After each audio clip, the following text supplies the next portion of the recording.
আসসালামু আলাইকুম সবাইকে। তো আজকে হচ্ছে শুক্রবার, সকাল সকাল দেখলাম আমার ভাই অনলাইনে আম অর্ডার করেছিল, তো আম চলে আসছে। তো ও হচ্ছে আমার মতন প্রচুর অনলাইন ঘাটায় যেখানে ভালো হয় সেখান থেকে মানে আমরা কেনাকাটা করি। তো ও একটা পেজ থেকে আমটা নিয়েছে, বললো এটা অনেক ভালো হবে। তো আমাদের বাসায় সবাই হচ্ছে আমরা ম্যাঙ্গো লাভার। আমার মা আর আমার মেয়ে এই দুইজন একটু কম পছন্দ করে, কিন্তু আমাদের বাসায় সবাই, আমার বাবা সহ সবাই খুব আমটা পছন্দ করি। এবং আমের সিজনে মনে হয় আমাদের বাসায় ভাতটা কম খাওয়া হয়, আমরা ধরতে গেলে ভাত খাই না, ভাতের বদলে আমই খাই, মানে এত আমাদের আম পছন্দ। কই যাচ্ছ এখন? অনেকদিন পরে ওর ফ্রেন্ডের সাথে ওর আজকে দেখা হবে, তাই না?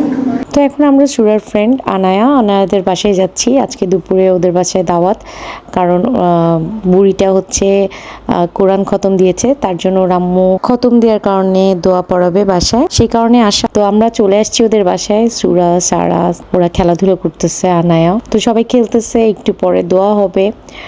আর ওর সাথে প্রায় আনার বার্থডে সময় দেখা হয়েছিল সুরার, নভেম্বরে, প্রায় 6 মাস পরে আবার ওরা একত্রিত হয়েছে। তো আনার প্রিপারেটিতে চলে যাওয়ার পরেও ওদের দুই বান্ধবীর মানে খুব টান কাজ করে দুইজনার, মানে ওরা এখনও খুব ভালো ফ্রেন্ড। তো যাই হোক, ওরা এখন খেলাধুলা করতেছে, আমরা এখন খাওয়া দাওয়া করব। তো ভাবি আজকে রান্না করেছে গরুর তেহারি, রোস্ট, ডিম, আর হচ্ছে টিকিয়া, সালাদ, এই তো ছিল।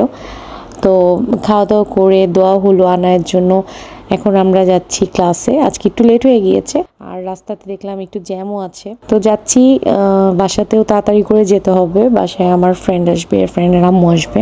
তো সেই কারণে ক্লাস করে আজকে আর কোথাও যাব না, আজকে ক্লাস করে ডিরেক্ট বাসায় যাব। তো ক্লাস তো অন টাইমে শুরু হয়ে যায়। তো এসে দেখি পুরা হাউসফুল, সুরার বসার সিট নেই, পরে সিট অ্যারেঞ্জ করে দিছে টিচার। তো আজকে সব বেবিরা আসছে, আমরা ক্লাস শেষে এখন বাসায় যাচ্ছি। আমার ফ্রেন্ড আমাকে কল দিচ্ছিল, তানিয়া ফোন দিচ্ছিল যে আপু কতক্ষণ লাগবে, বললাম রাস্তায় একটু জ্যাম আছে, আমি চলে আসবো। তো ওই তো বাসার দিকে যাচ্ছি, আন্টিরা অনেকক্ষণ হয়েছে এসেছে, আম্মুর সাথে গল্প করতেছে, আম্মুর সাথে মূলত ওরা দেখা করতে আসছে। তো বাসায় আসার পর ওর সাথে অনেকক্ষণ গল্প হলো, আন্টির সাথে হলো। তো বলতেছে যে কেক আনছি, কেকটা কাটিস, কেমন হয়েছে রিভিউ দিস। তাই আমি বললাম তোর সামনেই কাটতেছি, তোর সামনে আমরা সবাই খেয়ে রিয়েল যে রিভিউটা সেটা দিব। তো সুরাকে নিয়েও কাটতেছিল। তো মূলত এখন মোটামুটি কেক ভালো বানায়, তো আমার খাওয়া হয় নাই, সেজন্য নিয়ে আসছে আমাদের সবার জন্য। তো এখানে আমার আব্বা ছিল, আমাদের বাসায় সবাই ছিল, আমার ছোট ভাই আবার পুরান ঢাকায় গিয়েছে। তো আব্বা খেয়ে নামাজে যাচ্ছে, তো আমি বললাম একটা রিভিউ দিয়ে যাও। তো আমার আব্বা বলতেছে ঠিক আছে, আমি ক্যামেরার মধ্যেই দিচ্ছি। কেকটা কেমন?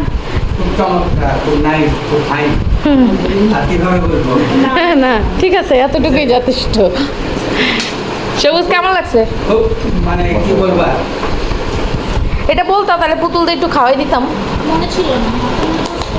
তো আজকে হচ্ছে পাকিস্তান থেকে সুরার বাবার একটা ফ্রেন্ড এসেছে, তার সাথে আজকে প্রথম দেখা সুরার বাবার। তো সে তার মায়ের হাতের কেক বানিয়ে নিয়ে এসেছে। কেকটা আমাকে মাত্র তানিয়া বললো যে আপু ভাইয়াটা কেক নিয়ে এসেছে। তো আমি জানি না, আসলে জানলে আন্টি আর আমার ফ্রেন্ডকেও দিতাম টেস্ট করতে। তো আমার ফ্রেন্ডও যে কেকটা বানিয়ে নিয়ে এসেছে, ওর কেকটাও খুবই সফট ছিল, খুবই মজা ছিল।